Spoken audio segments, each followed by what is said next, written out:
Good Monday morning, everybody. It's the Geo Doctor here from the Geo Doctor's office. I hope you all had a good weekend. Hope you're all getting ready for your Thanksgiving coming up this weekend. I'm going to do a couple short videos today and hope that I can get them up on YouTube. I am still having one dickens of a time uploading onto YouTube. If anybody has any suggestions, please have a little mercy and give me some time, and maybe we can get these things up easier. Something I've got to be doing is wrong. I have a couple tips for you here this morning which just may help you along in your building. Pretty hard to tell, but what I'm holding in my hand right now is the battery from a 33 Willys that I'm doing right now. One of the things that I had an enormous amount of trouble doing, and maybe you do too, was putting the red or the yellow, whatever color you want to use, on the battery caps on the top of the battery. I found I was constantly smearing this, and even though I would just put a dollop of paint on a toothpick, it was constantly too much, or it was slipping off, and I was not able to do the 6 dots or 5 dots across the top on a steady basis. So what I did is I came up with this idea. Good old pair of good pointed tweezers.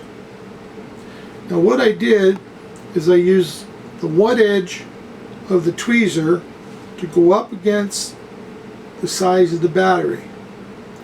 Then the other point, I would locate the tip of the battery.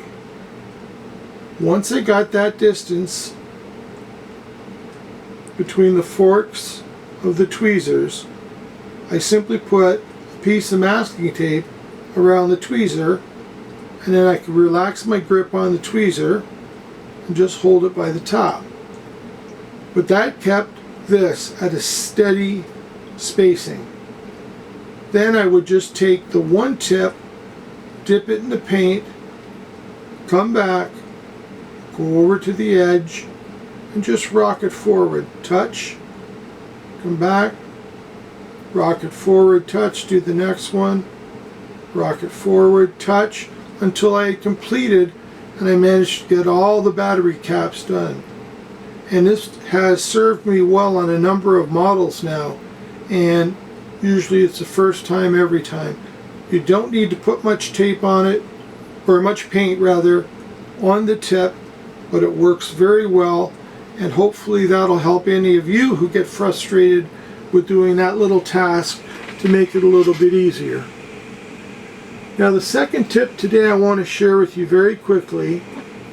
I'm doing a 33 Willys delivery van, and as you can see, again, it will have a slick on the back.